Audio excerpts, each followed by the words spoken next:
রইল বাকি 3, মানে মামা ভাগ্নের সাথে বক্রেশ্বর ভ্লগ সিরিজের 4টে জায়গার মধ্যে 3টে বাকি রয়েছে, এবং সেটাই এই পর্বের মূল বিষয় বা কন্টেন্ট। হেতমপুর রাজবাড়ি, বক্রেশ্বর বা নীল নির্জন ড্যাম, যেখানে সারপ্রাইজ গিফট হিসেবে পেয়ে যাওয়া পরিযায়ী পাখি, একটি উষ্ণ প্রস্রবণ ও একটি শীতল জলের ঘাট আছে, আর উষ্ণ প্রস্রবণ ও সতীপীঠ সহ একাধিক মন্দির। আর বক্রেশ্বর নামটা কি করে এলো বলবো সে কথাও। সুন্দর লাগছে দেখতে। কিন্তু কালিকানন্দ অবধূত বিখ্যাত লেখক ছিলেন। আর সেদিন বাড়ি ফেরার অভিজ্ঞতাটাও একটা বড় শিক্ষা আমার কাছে, না সাইথিয়া এখান থেকে গেলেও ট্রেনটা ধরা যাবে না, যেটা দেখে একদিনের ঘোরার প্ল্যানিংটা করতে আপনার সুবিধেই হবে। তাই স্কিপ না করে পুরো ভিডিওটা দেখলে লাভ কিন্তু আপনারই। হাই, আমি তির্যক আর তোমরা দেখছো আমার channel tour and tune with Tirjak, সংক্ষেপে TNTT।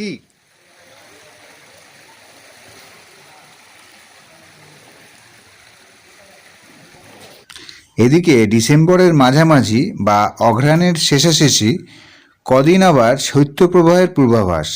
যদিও আমি গিয়েছিলাম ডিসেম্বরের 3 তারিখ, ঠান্ডা কিছুটা কম থাকলেও বক্রেশ্বরের গরম জলের কুণ্ডে হাত ডোবাতে বেশ আরাম লাগছিল।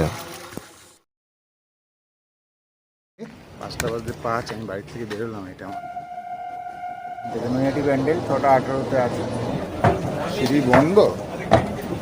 তো আমি তো যাবো হুলে 22321।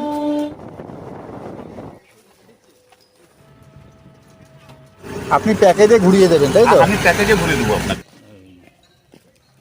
মনে হচ্ছে না কেউ পাথর উপর থেকে ফেলে রেখে এসেছে। শীতকালে ঘুরতে আসার জন্য বেশ ভালো জায়গা। ধানগুলোকে আলাদা করা হচ্ছে ঘর থেকে, তাই তো? ঝাড়াই হচ্ছে। ও আচ্ছা, এই গ্রামটার নাম কি? হ্যাঁ, দুবরাজপুরের পাহাড়েশ্বর। ও, আমার এদিকে মামা আর এদিকে ভাগ্নে। প্রথম পর্বের লিঙ্ক উপরের আই বাটন ও নিচে ডেসক্রিপশন বক্সে থাকলো, অবশ্যই দেখে নিতে বলবো, তাহলে দুটো পর্ব মিলিয়ে একটা পরিষ্কার ধারণা পাওয়া যাবে।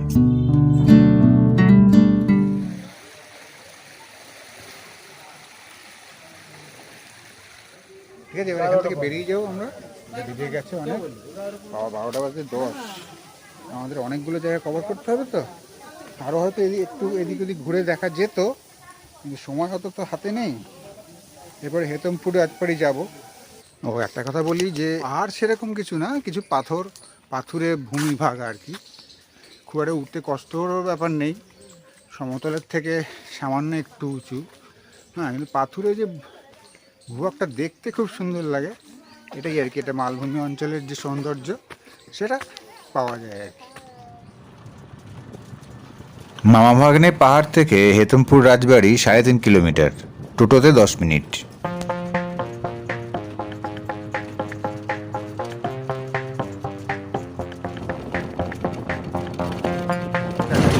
হেতমপুর রাজবাড়িতে ঢুকছি সামনেই।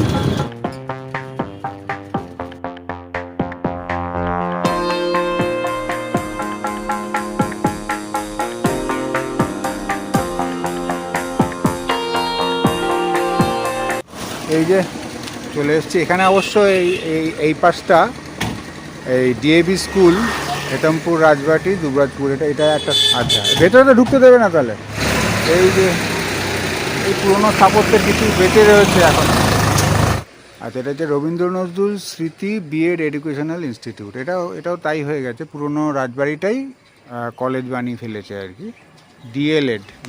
বীরভূম জেলার সিউড়ি সদর মহকুমার অন্তর্ভুক্ত এই হেতমপুর গ্রামটার পরিচিতি তার রাজবাড়ির জন্য।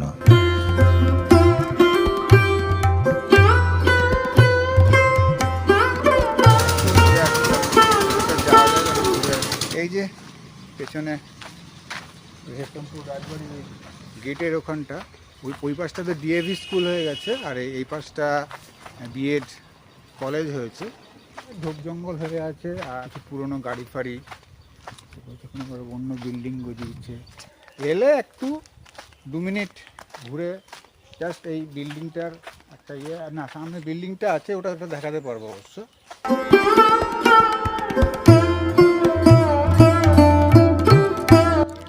এটা অনেকটা মুর্শিদাবাদের হাজারদুয়ারির আদলে তৈরি। হাজারদুয়ারির থেকে একটা দরজা কম রেখে 999টা দরজা বানানো হয়েছিল। বাংলার অনেক কিংবদন্তি ও খ্যাতিমান চিত্র পরিচালকেরা তাদের ছবির জন্য বেছে নিয়েছেন এই রাজবাড়িকে। সত্যজিৎ রায়ের গোপীগাইন বাঘাবাইন এবং অভিযান, মৃণাল সেনের মৃগয়া এবং তরুণ মজুমদারের গণদেবতার শুটিং এখানেই হয়েছিল।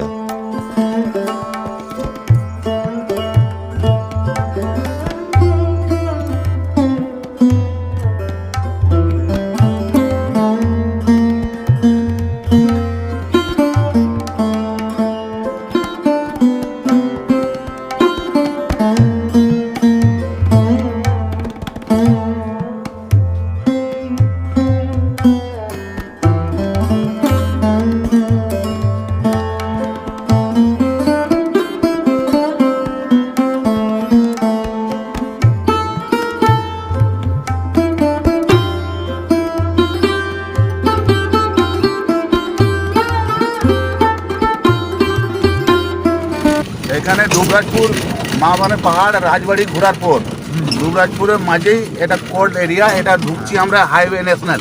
হ্যাঁ, এটার মোড়টার নাম হলো সাত কেন্দুরি মোড়। যদি কোনো অসুবিধা হলো সাত কেন্দুরি মোড়ে আসবেন। আপনার বাঁ দিকে রাস্তাটা চলে যাচ্ছে বহরমপুর, রামপুরহাট, সাঁইথিয়া, মালদা, মোরগ্রাম। আর ডান দিকে রাস্তা চলে যাচ্ছে আপনার বর্ধমান, দুর্গাপুর, পানাগড়, একদম হাওড়া।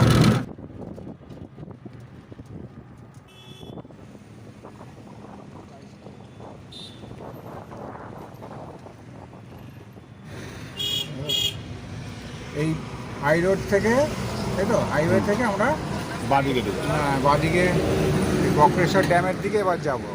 বক্রেশ্বর নদী ময়ূরাক্ষী নদীর একটি উপনদী। ঝাড়খণ্ডের সাঁওতাল পরগনা থেকে এর উৎপত্তি। তারপর পশ্চিমবঙ্গের বীরভূম জেলার ভেতর দিয়ে কোপাই নদীতে মিশেছে এবং এই মিলিত প্রবাহ মুর্শিদাবাদ জেলায় ময়ূরাক্ষী নদীতে মিশেছে।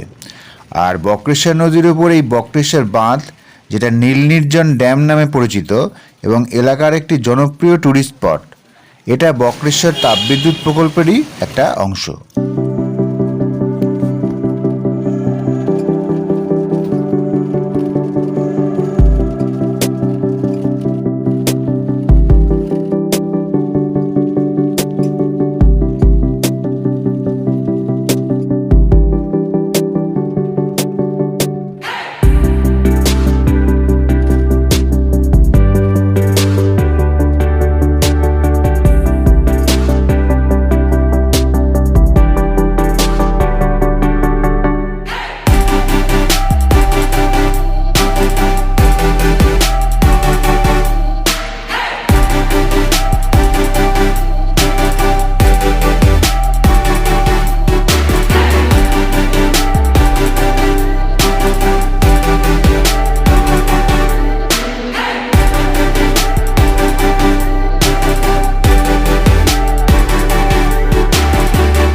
বেশ সুন্দর জায়গায় এসেছি। এই সময় রোদ আছে, যদিও একটু রোদটা পড়ে গেলে, মানে এখন তো সবে দুপুর 1:45 মতো বাজে, আমরা বক্রেশ্বর যে ড্যামটা আর কি এখানটায় এসেছি। কৃষ্ণপ্রস্থবনের পরে যাব, এর পরেই যাব।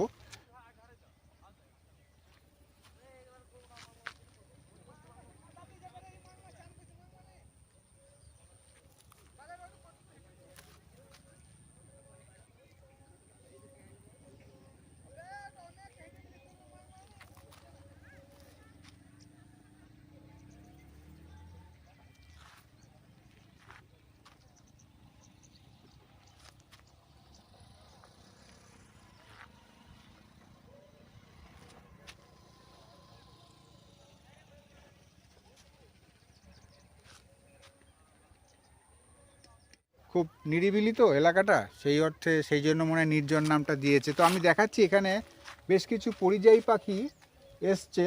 হ্যাঁ, আমি ক্যামেরায় কতটা দেখাতে পারবো জানি না, আমি চোখে দেখছি। হ্যাঁ, আমি চেষ্টা করছি জুম করে যতটা পারছি দেখাবার চেষ্টা করছি।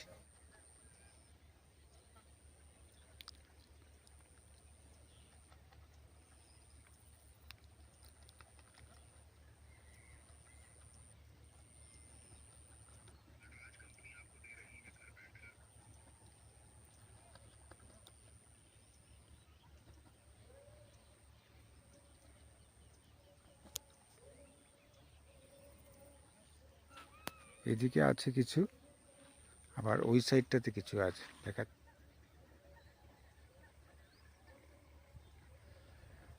চুপচাপ রয়েছে, বেশি করছে না।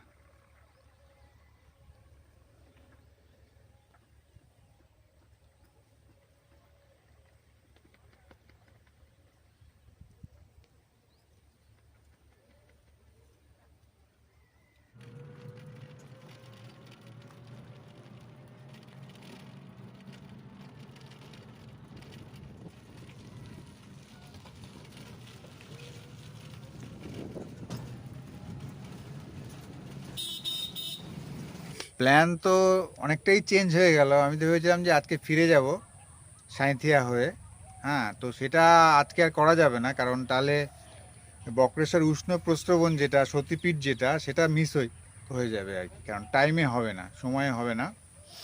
তাই ঠিক করলাম আজকে এখানে থেকেই যাব, হয় বক্রেশ্বরে অথবা দুবরাজপুর, যেখানে হোক থেকে গিয়ে বক্রেশ্বরটা আজকে করতে করতে বিকেল হয়ে যাবে মোটামুটি। ওখানে গিয়ে এখন লাঞ্চ করব। এখন অলরেডি বেজেও গেছে 1:30, প্রায় 1:30 বেজে গেছে, 1:35-36 হয়ে গেছে। এখন আমরা বক্রেশ্বর যাচ্ছি উষ্ণপ্রস্রবণ গিয়ে ওখানে খাওয়া আছে, লাঞ্চটা করে নিয়ে তারপরে উষ্ণপ্রস্রবণটা দেখবো, করবো। যদি পারি স্নান করবো, স্নান করার ইচ্ছা আছে, দেখি কি হয় না হয়। তারপরে এখানে একটু কোথাও একটা থেকে যাবো হোটেলে, তারপরে কালকে সকালের ট্রেনে, ভোরের ট্রেনে যত তাড়াতাড়ি পারা যায় আর কি, সেই ট্রেনে ব্যাক করবো। হ্যাঁ, একটা দিন স্টে করেই যেতে যাচ্ছে। সাঁইথিয়া থেকে যে গণদেবতার যে টিকিটটা, সেটা আর কি ক্যান্সেল হবে, কি করা যাবে আর করার নেই।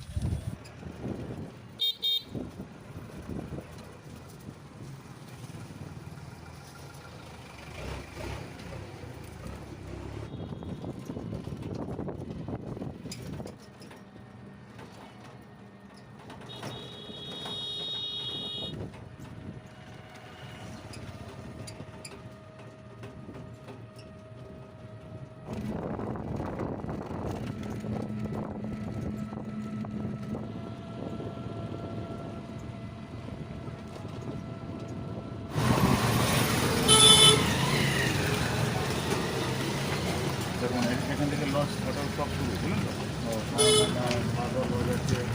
হোটেল আছে, এটা এইখানে বাস দাঁড়াবে, ওদিকে আসবে, এটা ডাইরেক্ট ঢুকাবে। এইখানে এখানে বাস দাঁড়াবে, এখানে অটো টোটো সব হবে, ঠিক আছে? খাওয়া দাওয়া সব এটা বস্তাতে দিতে হবে। পার্টি না আছে,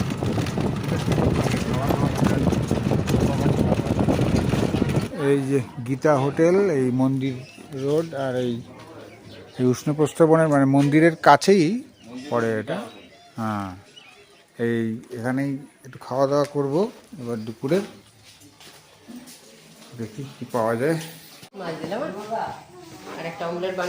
আপনাদের ডিম ভাত কত, সবজি ভাত কত, আর মাছ ভাত কত? মাছ ভাত হচ্ছে 80 টাকা, নিরামিষটা হচ্ছে 50 টাকা, আর আচ্ছা। ডিম ভাত হচ্ছে 70 টাকা। আচ্ছা আচ্ছা, ঠিক আছে। নিরামিষ আচ্ছা, ডাল আছে, একটা আলু পোস্ত, আর একটা সবজি আছে, পেঁয়াজ লঙ্কা, আলু ভাজা, আর অমলেটটা দেবে। তো শুরু করে দিই খাওয়ার, খিদে পেয়ে গেছে প্রচণ্ড।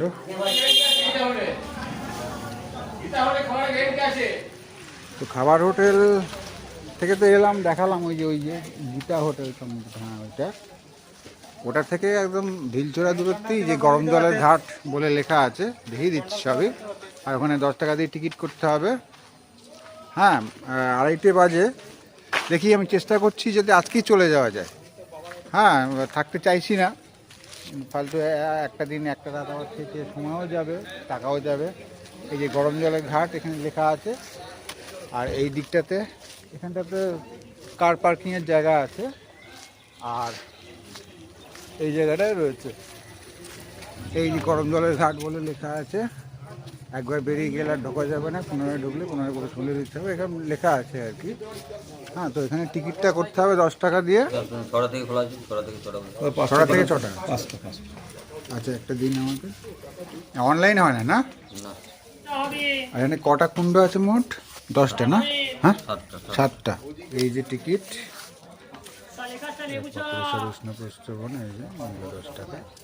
আর এইখানটায় দেওয়া রয়েছে বীরভূম জেলা পরিষদ গাড়ি পার্কিংয়ে 2 চাকা 10 টাকা, 3 চাকা 30 টাকা, 4 চাকা এরকম দেওয়া রয়েছে আর কি সমস্তটা। এবার আমরা ঢুকে যাব ভেতরে। এখান দিয়ে কি বেরোনো? না, ওইদিকে বেরোতে পারেন আপনি, যদি এদিকে বেরোতে পারেন।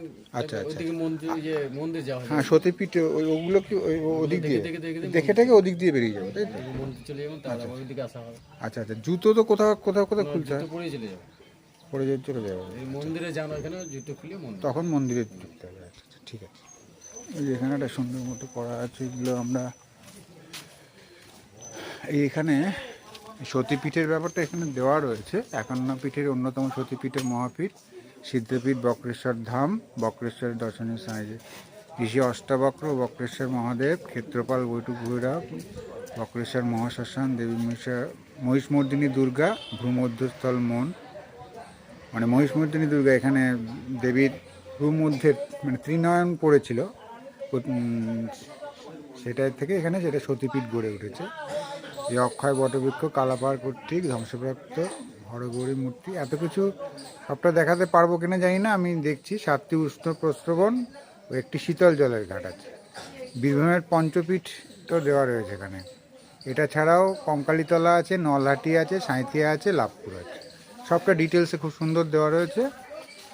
পেয়ে গেলাম আমরা, এটা মন্দির যাইবার পর, তাই তো? আচ্ছা, ওই দিকটা যাই দেখি, মানে যেহেতু বাথরুম টয়লেট ফয়লেটগুলো আছে এখানে, পানীয় জল আছে। ও স্নানের ঘাট, স্নানের ঘাটের দিকটা আগে যাই, তারপরে মন্দিরের দিকটা যাবো আর কি।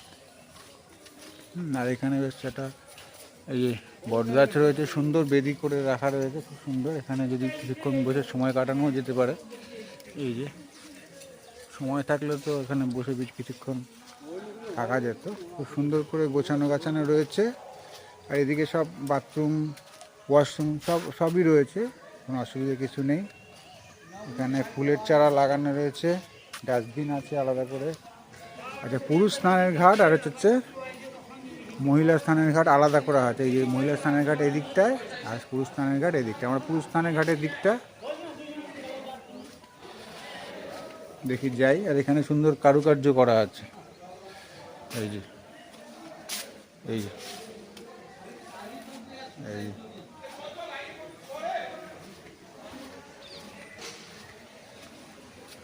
ও পুরুষ স্নানের ঘাটটা এখান দিয়ে বেরোতে হবে।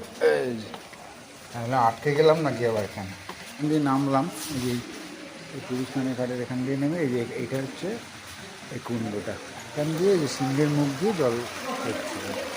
এই আওয়াজটাই পাচ্ছিলাম, আমি এই আওয়াজটাই খুঁজছিলাম। এখানে স্নান করতে ভালো লাগে, খুবই ভালো লাগছে, কিন্তু অবশ্য না। জলটা কতটা গরম দেখা যায়, ভালো গরম আছে জল, হাত দিলাম, গরম আছে, ভালো গরম আছে জল। কত ডিগ্রি হবে টেম্পারেচার? 40? কত? ভালোই গরম আছে তো। ঠান্ডাটা আর একটু পড়লে তাহলে এই জলে স্নান করে আরও আরাম হতো। হ্যাঁ হ্যাঁ হ্যাঁ, ওই সময়টা এলে এই যে এখান থেকে জল পড়ছে, একদম প্রাকৃতিকভাবে, মানে প্রকৃতির যে কত রকমের রূপ সৃষ্টি সেটাই দেখা যায়। এখান থেকে পড়ছে, এখান থেকে পড়ছে, এই যে অনেকগুলো আউটলেট আছে, এখান দিয়ে পড়ছে। না, এখানে আরেকবার এসে স্নানটা করতেই হবে। এবার স্নান করতে পারবো না, এবারে স্নানটা মিস করছি খুব। নিচে আবার ইয়েও মোরাম বিছানো আছে এখানটা, যাতে কোনো অসুবিধে না হয়। পাক টাকগুলো নেই, এই কুণ্ডটা রয়েছে। এরকম 7টা কুণ্ড রয়েছে যেগুলো উষ্ণপ্রস্থবন আছে। ও ওখান দিয়েও একটা আছে, এই মোটামুটি কল দিয়েও নামা যায়।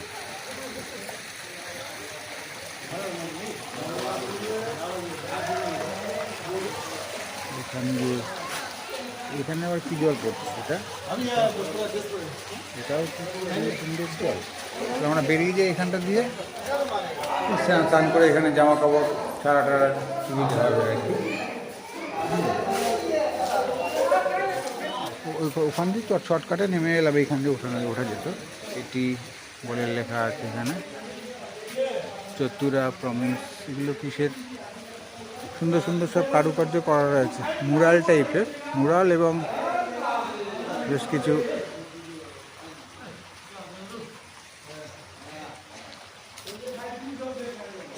এই যেখানে পাশেই মন্দিরটা আছে, দেখি ওদিকটা পরে যদি যাই। এই যে এখানে লেখা রয়েছে, জলে তেল সাবান শ্যাম্পু মাখবেন না, ছেলেদের ঘাটে মেয়েদের স্নান করা নিষিদ্ধ, আর জুতো ধুতে না করছে। এদিকটা একটু শ্যাওলা শ্যাওলা জমেছে ঠিকই। এই একটা গেল কুণ্ড, এটাতেই স্নান করতে হয় মূলত। মানে একটা কুণ্ড তো মহিলাদের, একটা কুণ্ড ছেলেদের, দুটো পেয়ে গেলাম, আরও 5টা আছে। আচ্ছা, এই যে এখানে এই জলটা কীরকম গরমের, ওই যে ফুটছে জল দেখা যাচ্ছে, এই যে দেখা যাচ্ছে জল ফুটছে রীতিমতো।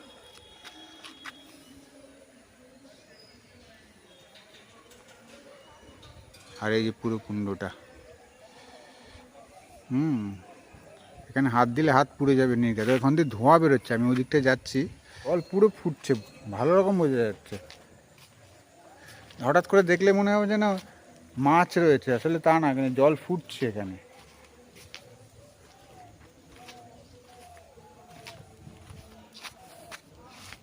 দেখা যাচ্ছে কিরকম ফুটছে, এই জলে হাতও দেওয়া যাবে না, এখানে ধোঁয়া বেরোচ্ছে জলে। জানি না ক্যামেরায় আসবে কি না, ওই যে ধোঁয়া বেরোচ্ছে জলে। আর চারদিক থেকে ঘেরা রয়েছে, তো আমি তো আর বেশি নিচে করতেও পারছি না, যে ওখান থেকে বুট বুট বুট বুট করে এ হচ্ছে।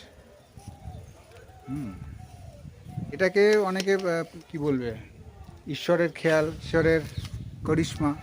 আর সায়েন্স বলে, অন্তত ভূতাত্ত্বিক যারা, তারা বলবেন যে এটা ওই ভূগর্ভের স্তরে কোনো সময় গিয়ে কোনো জল আটকে গেল আর কি, সেখান থেকে বেরোতে পারছে না, ভূত্বকের নিচটা উত্তপ্ত, ফলে ওই জল কোনোভাবে যদি কোনো জায়গা পায় বেরোয়, কিন্তু উষ্ণ অবস্থায় বেরোয়। যেহেতু ভূত্বকের ভেতরে থাকার জন্য তার উষ্ণতাটা অনেকটা বেড়ে যায়, এবং এগুলোই বিভিন্ন জায়গাতে উষ্ণ প্রস্রবণ বিভিন্ন জায়গায় তৈরি হয়। আমি যতটুকু জানি, আমার ক্ষুদ্র বুদ্ধিতে যতটুকু, আমার ক্ষুদ্র জ্ঞানে যতটুকু জানি সেটুকুই বললাম। আর করছে স্নান করার উপকারিতা হচ্ছে, এটা কিন্তু খুব সায়েন্টিফিক, কারণ এর জলে অনেক খনিজ পদার্থ রয়েছে, আর তার যে উষ্ণতাটা রয়েছে সেটা চর্মরোগ, শরীরের নানা রকম রোগ ব্যাধির ক্ষেত্রে করবে, রোগ ব্যাধির সারাতে সাহায্য করবে, উপকারে। এবং আমিও চেয়েছিলাম স্নান করতে, সেটা ইন্টারেস্টিং জিনিস, এরকম তো সচরাচর পাওয়া যায় না প্রকৃতির, এরকম ঘটনা তো বিরল ঘটনা, খুব বেশি তো খুব ঘটে, এরকম সাধারণ ঘটনা নয়।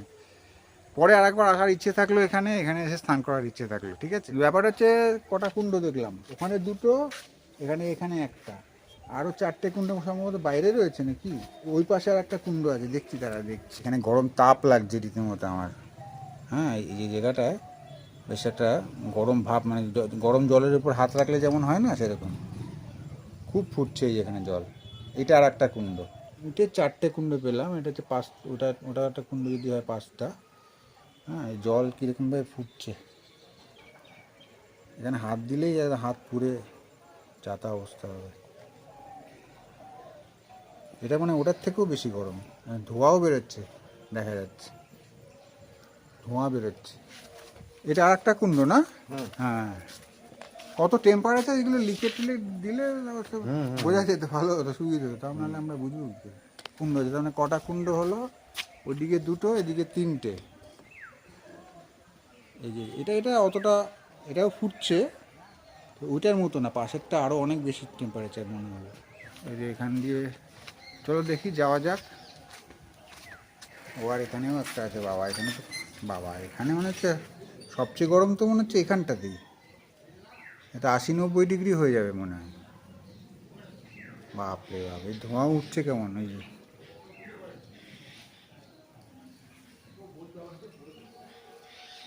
তার মানে ওদিকে কটা কুণ্ড পেলাম, ওদিকে 2, 3, 4, 5, আর এটা 6। এটা মারাত্মক গরম, বাপরে বাপ, এটা সবচেয়ে গরম, টকবক করে ফুটছে একবারে। মন্দির যাওয়ার পথ। এই জল কি এই কুণ্ডের জল? হুম, ও বড় মান। তাহলে কত করে বোতল? হ্যাঁ, 2 টাকা করে। এই জল খাওয়া যাবে? দেখি একটা দিন নিয়ে যাই তাহলে। জল কিনে আনলেও খেতে ভরসা পাইনি। খেলে কি ভালো পরীক্ষা নাকি? করিয়ে যদি পানযোগ্য মনে হতো হ্যাঁ, তো অনেক তাহলে মিনারেল অবশ্যই সব খেতাম, কিছু খনিজ পদার্থ আছে। কিন্তু সেসব এই করা যে একটা হয়ে জল ওঠেনি। নিলাম। এই যে এখান থেকে বেরিয়ে গেলাম। এই গেটে প্রবেশ নিষেধ, এদিকে যাওয়া যায় না। বাস স্ট্যান্ড গেলে ওদিক দিয়ে যাওয়া যায়, আর যদি মন্দির যেতে হয় তাহলে এই দিকে যাওয়া যাবে।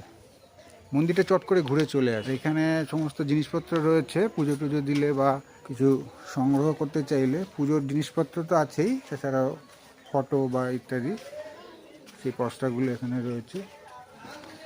মন্দির এদিকে তো কতগুলো মন্দির আছে, অনেকগুলো মন্দির আছে এখানে। এখানে দোকানগুলো হচ্ছে, এই এখানে অনেক কিছু আছে দোকানে। প্রতীক্ষালয় এটা, ওটা নাট মন্দির, ওটা নাট মন্দির। একটু ঘুরে আসি চট করে।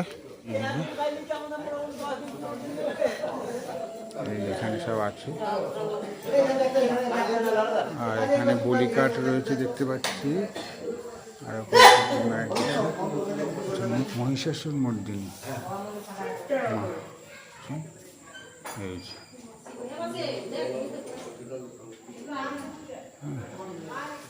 এই সতীপীঠ মা মহিষ মর্দিনী। এখানে ভ্রুযুগলের মাঝখানের যে অংশ সেটা পড়েছিল, সেই থেকে এটা সতীপীঠ হিসেবে গড়ে উঠেছে। কৌতুকনাথ ভৈরব এখানে আছে। এখানে ঢোল ঢাক রয়েছে, এদিকে মন্দির আছে, দেখে আসি এদিকটা। ওই এখান দিয়ে অনেক কিছু আছে। আসলে এত সব সময় যে সিদ্ধপীঠ মহাপীঠ বক্রেশ্বর ধামে যেখানে দেওয়া রয়েছে, যেখানে তালা দেওয়া রয়েছে, এখন ঢোকা যাবে না। কতগুলো শিবলিঙ্গ ছোটো ছোটো, তারপরে এই যে বড়ো একটা ঘন্টা, এখানেও অনেকগুলো ঘন্টা রয়েছে। সুন্দর লাগছে দেখতে কিন্তু জায়গাটা। অনেক কিছু পুরো অবধি রয়েছে। ও এখানে একটা কুণ্ড রয়েছে, এইটা মনে হয় ঠান্ডা জল। এখানটা মনে হয় স্নান টান করতে পারে, ঠান্ডা জল। আমি জলের হাত দিচ্ছি না, তবে মনে হচ্ছে এটা যেভাবে সেট আপ করা রয়েছে, আমার নামার সুযোগ আছে।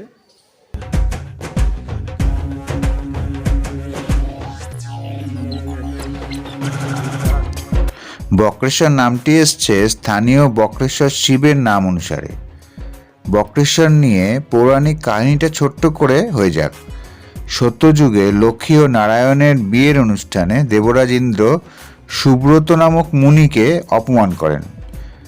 মুনির রাগে তার দেহের 8টি অংশ বেঁকে যায়, তার নাম হয় অষ্টাবক্র মুনি বা ঋষি।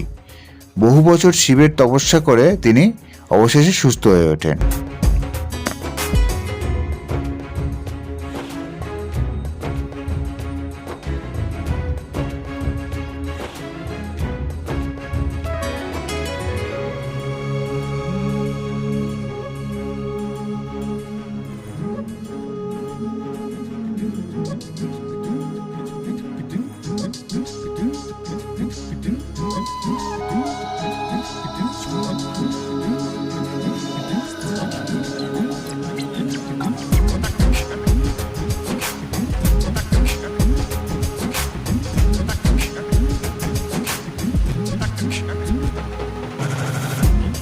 জলের কুণ্ডটা, কুণ্ড লিখেছে, কুণ্ড হবে। এটা ঠান্ডা জল। এটাতে এই যে 7টা উষ্ণ জল আর একটা ঠান্ডা জল, এই ঠান্ডা জলটাই হচ্ছে এটা। এসব ফেলে রেখেছে এর মধ্যে। মেন গেট হচ্ছে এইটা, আমি তো ওদিক দিয়ে ঢুকে পড়েছিলাম।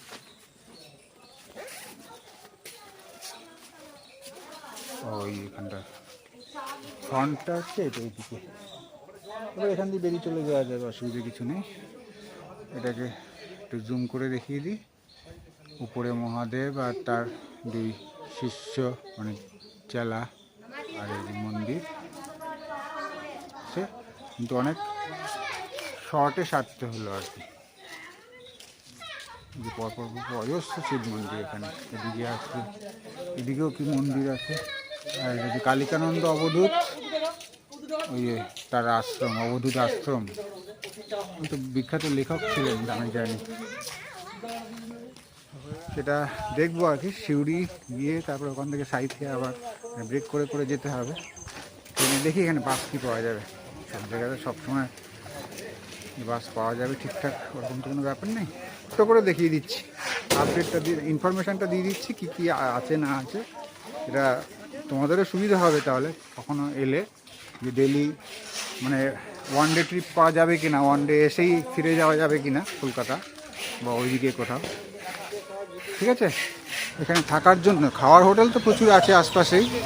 আমি খেলাম যেরকম এখানে যেরকম মুখার্জি লজ, এই যে সামনে দেখা যাচ্ছে, খাবার থাকার সমস্ত ব্যবস্থা, অনেক লজ আছে, হোটেল আছে, থাকা খাওয়ার কোনো সমস্যা নেই। বাজেট অনুযায়ী, পছন্দ অনুযায়ী বেছে নিলেই হবে। মেন গেটটা যেটা, এটাই বেরিয়ে যাচ্ছে। এখানে প্রতিমা হোটেল আছে, অনেক হোটেল আছে এদিকে আশেপাশে, খুঁজলে এখানে এসে অনস্পট বুক করে থাকা খাওয়া সবই করা যাবে। বক্রেশ্বরের মন্দিরের যে গেটের একদম পাশেই এখানে বাস দাঁড়িয়ে থাকে। এখানে যে সিউড়ির বাস, সিউড়ি বোলপুর যাচ্ছে, আরও আছে তাঁতিপাড়া, চন্দ্রপুর, যেগুলো আছে। তো আমার তো সিউড়ি হয়ে যেতে হবে, তাই সিউড়ি বাসের জন্য ওয়েট করছি। ঘন্টাখানেক বলছি এখান থেকে লাগবে, 3:30 বাস ছাড়বে, দেখা যাক। তো এই 3:24 বাস ছাড়লো বক্রেশ্বর থেকে সিউড়ির দিকে, দেখা যাক কতক্ষণে পৌঁছবে। দেখি এখানে একটা ট্রাই নিচ্ছি, নাহলে আবার একটা দিন থেকে যাওয়া, একটা রাত থেকে যাওয়া।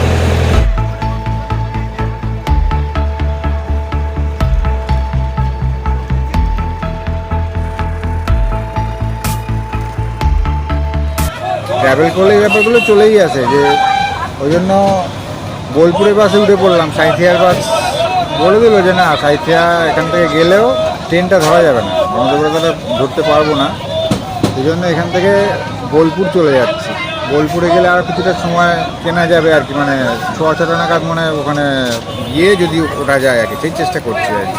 4:30 বাজে, যেটা হবে সেটা অ্যাকসেপ্ট করতে হবে, কিছু করার নেই না।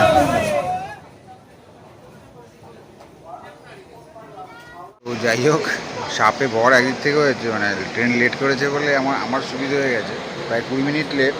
নাহলে তো এখানে 6:12 না 13 আসার কথা বোলপুরে, 6:30 ক্রস করে যাচ্ছে। আমার D1 যে পজিশন মতো নিতে হবে না, আগের বার শহীদে ফিরতে গিয়ে শহীদ হয়ে যাচ্ছিলাম আটতে হলে। যাই হোক, এই অ্যানাউন্স করলো বনদেবতা।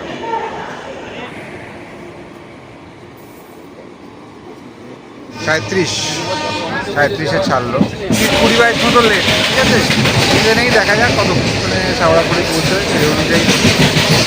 বেশি দেরি করলে তাহলে ব্যান্ডেলেই নেমে যাবো, পরের প্যান্ডেল ধরে নিতে পারবো। ঠিক আছে, ব্যান্ডেলটা একদম রাইট টাইমে ঢুকিয়ে দিয়েছে, 8:42-এ ঢুকিয়ে দিয়েছে। শাওড়াফুলিতে এলো প্রায় 14, মানে প্রায় 13 মিনিট লেট আর কি। আর হাওড়া যেতে আরও অনেক বেশি লেট করবে। ব্যান্ডেলে যে একদম দারুণ পারফরমেন্স করেছিল, সেটা শাওড়াফুলিতে এসে ঘেটে গেল কিছুটা। ঠিক আছে, আসতে আর চাইছিল না যেন। এবার এখান থেকে ফেরিঘাট, ব্যারাকপুর, তারপরে ওখান থেকে অটো নিয়ে আবার যাব ব্যারাকপুর স্টেশন, ট্রেনে করে সোদপুর চলে যাব। ঠিক আছে, ভিডিওটা ভালো লাগলে লাইক, কমেন্ট, শেয়ার যা করার তো করবে, সাবস্ক্রাইব করে নেবে যারা সাবস্ক্রাইব করা নেই, নতুন যারা চ্যানেলে এসেছেন। পাশের বেল আইকন ট্যাপ করে দেবেন যাতে নোটিফিকেশান ঠিকঠাক চটপট চলে যায়। সুস্থ থাকবেন, সুস্থ থেকো, নিজের মতো করে খুব ভালো থেকো, থাকবেন। আজকের মতো টাটা।